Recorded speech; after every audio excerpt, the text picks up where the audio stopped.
In this video, I want to share with you a really helpful and beautiful therapy technique that I have learned and used myself and that I share with my clients.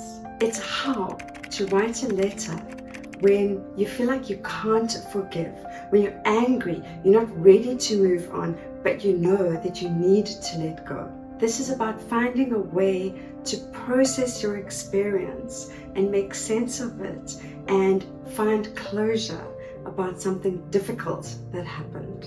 I'd like to start by sharing a story. I traveled to Thailand for the first time many years ago. I stayed in Khao San Street, and somewhere on that road I happened upon a little alternative healing studio of sorts, and I went in and it was more than I could afford, but I was somehow really attracted to this place. Within a few minutes of arriving, I find myself lying on a kind of massage table. There are scented candles all around me, and I guess you'd call him a shaman or some kind of healer. This guy's white, but he's dressed in like an Indian clothing with feathers. So I'm lying there and I'm thinking, I'm not sure what I've let myself in for. I mean, this guy is bare-chested and he smells of cigarette smoke.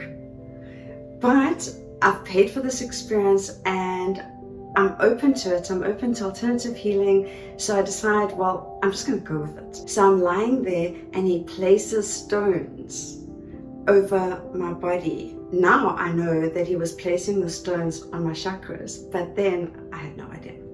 He slowly began to do some kind of ceremony. It involved a lot of chanting and walking around me and shaking a kind of calabash and walking around in circles around me. And at first I'm thinking, this is weird. Within a few minutes, I found myself drawn in and almost dissociated. And I can't say it was exactly pleasant, but it was certainly powerful. After some period of time had elapsed, this guy stops and he says to me, Karen, I know what happened to you. And I'm like, okay. And he tells me, from my perspective now, I think he was a bit of a mentalist.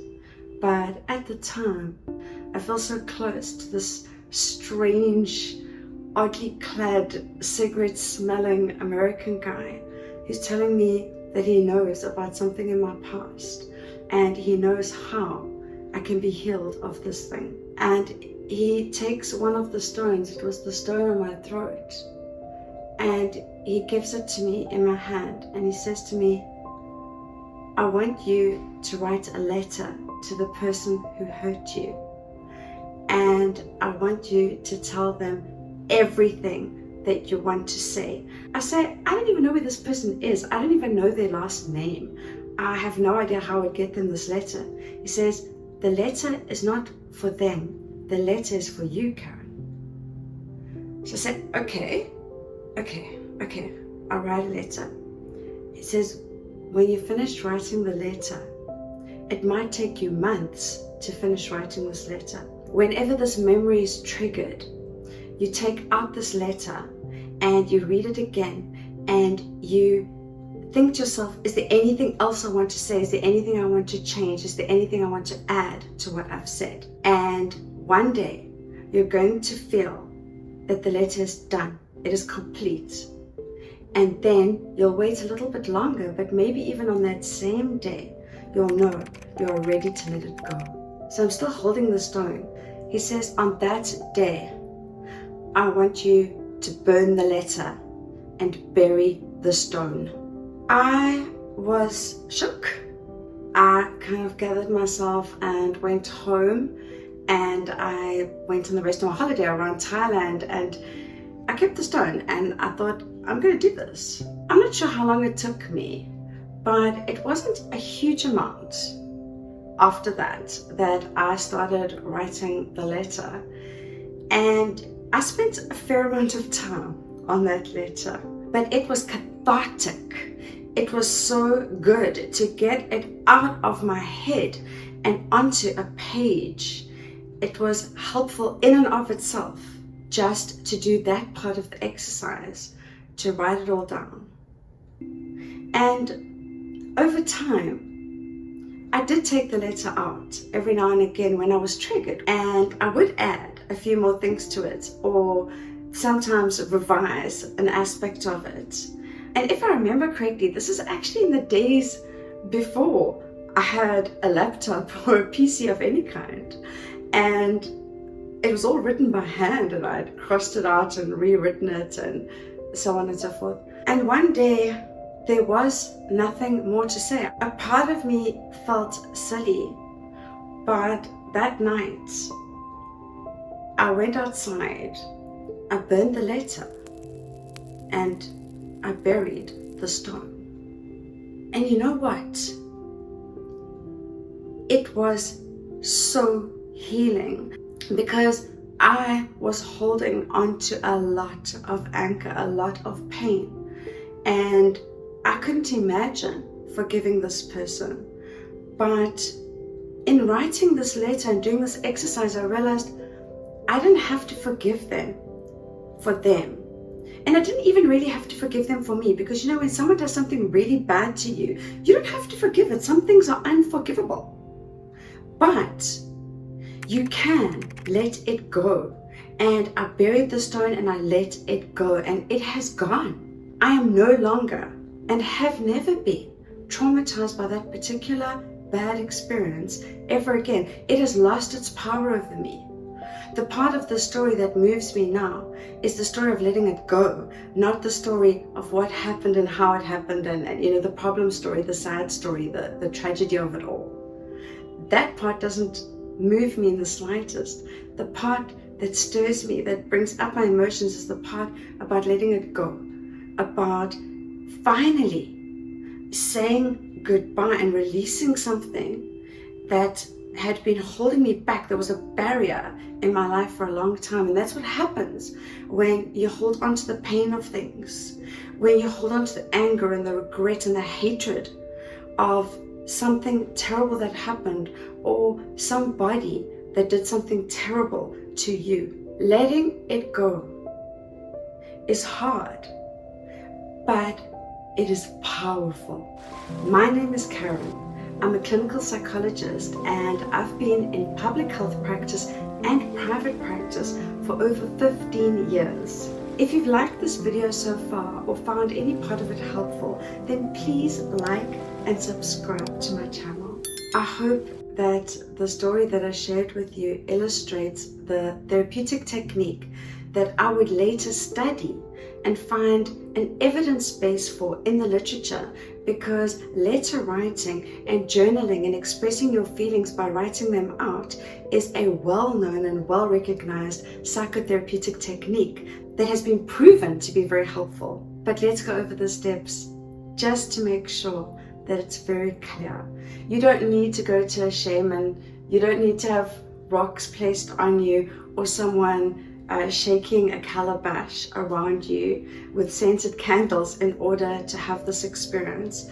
All you need is the knowledge, the self-awareness that you have something that is holding you back, that you are living with pain and anger that you have not been able to forgive, that you have not been able to let go.